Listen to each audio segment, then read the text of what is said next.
I was abandoned in the woods. I was found on the side of the road. I was wandering the streets. I was found being abused, but I was saved. I was saved. I was saved. I was saved by CatTales. CatTales feeds and cares for me every day. They take me to the vet when I need it. And they give me warm blankets to curl up in. CatTales makes me feel safe. And now I'm ready. I'm ready. I'm ready. I'm ready for a home with you. CatTales is dedicated to protecting the quality of life and improving the well-being of abused, neglected, and abandoned cats and kittens. By adopting a cat that is ready, you make room for another to be saved. To adopt a CatTales cat, please call 860-344-9043 or visit us on the web at CatTalesCT.org.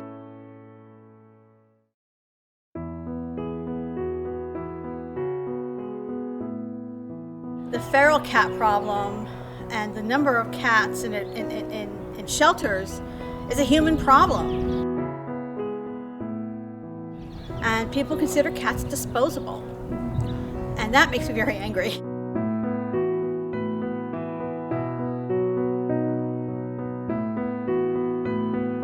I think there's a statistic over there that one cat has 2.4 kittens a year. And they go out and if they're not spayed or neutered, will increase. And in 12 years, that's 2 million cats that will be out there. And with CatTales existing, they spay and neuter and they capture a lot of feral cats. I'm well familiar with the plight of feral cats and the efforts of rescue groups such as CatTales, what they do in terms of changing people's attitudes, caring for the cast-offs. You see all these cats homeless and struggling and you want to go out and help them. Just trying to make a home for cats that otherwise would not have a home. There is no local pound in Middletown. There's no municipal pound, no place for cats to go. We do everything we can to get, the cats off of the streets, and there is nothing in our area that can actually provide for that. So that's what we're trying to accomplish. The way I can help out, because they're kind of helpless in themselves, people push them out the door, surrender them, kind of motivates all of us to help out. We are a grassroots group that started from the ground up after rescuing one group of kittens. We're unique because we started without a shelter, we started without a space, we started without a nonprofit, we formed everything from the ground up. I have had cats most of my life, and there's been a period of my life that I didn't have cats, and there was some energy missing in the house. There was something missing, and it was that connection with something that always loved me. And yes, they're very independent kinds of critters, but they need love, and once you give them love, they give you tons of love back. Volunteering is something that you do without looking for something in return.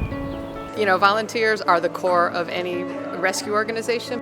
The volunteers at CatTales do amazing work. We are 100% volunteer-based. We have no paid staff. Nobody gets paid. We all just do this out of the kindness of our hearts.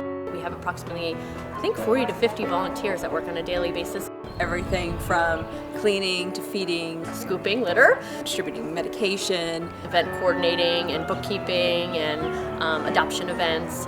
And sometimes they just come there to socialize with them. Foster a kitten, go to the shelter and cuddle a kitten.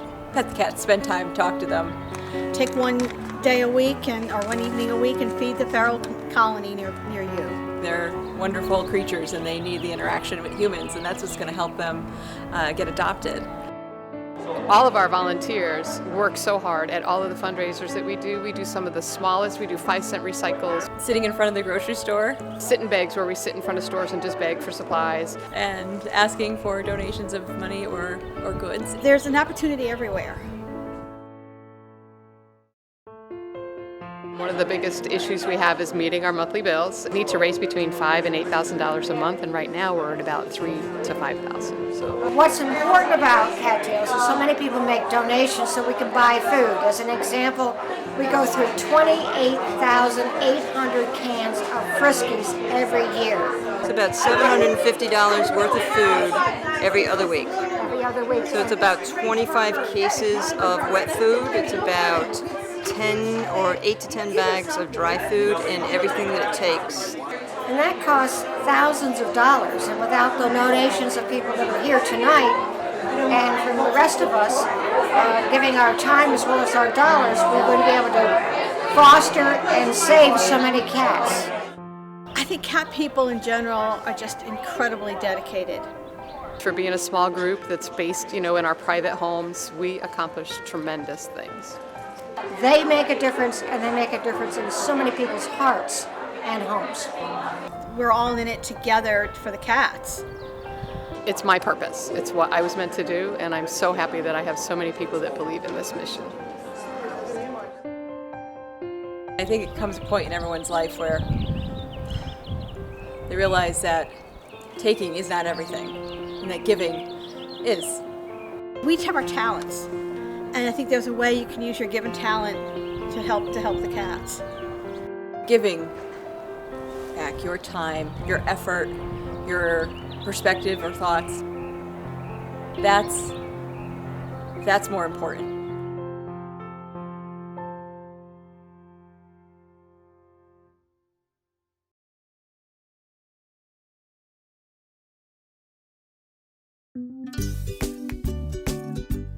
His name is Robert Weebles. His nickname is Tumbleweed. He has cerebral hyperplasia. He doesn't have any pain at all.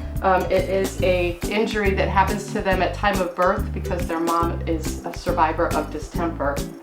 So he has what's called intention tremors. When he has an intention on something, he tremors. When he's at rest, he does not. It's not painful at all. He's determined. And the more time that he gets out, the more strength he builds in his legs, the better he'll adapt. He is definitely a kitten. He has no idea that he's any different from anybody else.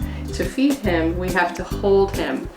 So it's very time consuming, but he needs to be held because his head bobs up and down so severely that he aspirates the food in through his nose. So we hold him. It would be great if we found a home for him where people were a little bit ingenious and decided to build him something where he could walk into it and help him to stand.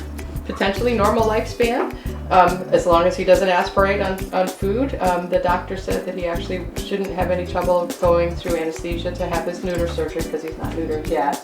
Hosts with carpeting are people that maybe perhaps have experience with CH kitties, as they're commonly known. Certainly an act of love to adopt these guys. They tend to be super, super loving because they love all the extra attention and they realize that you're trying to help them.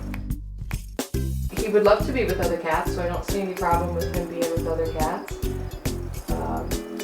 If there's stairs in the house, he needs to be aware of the stairs and certainly not let him have access to them. After he has his meal, he'll like to try to wash his face a little bit, and then he loves to be held. He'll purr and purr and purr when you hold him. And watch when I hold him, he'll stop. Yeah, hi. He's purring.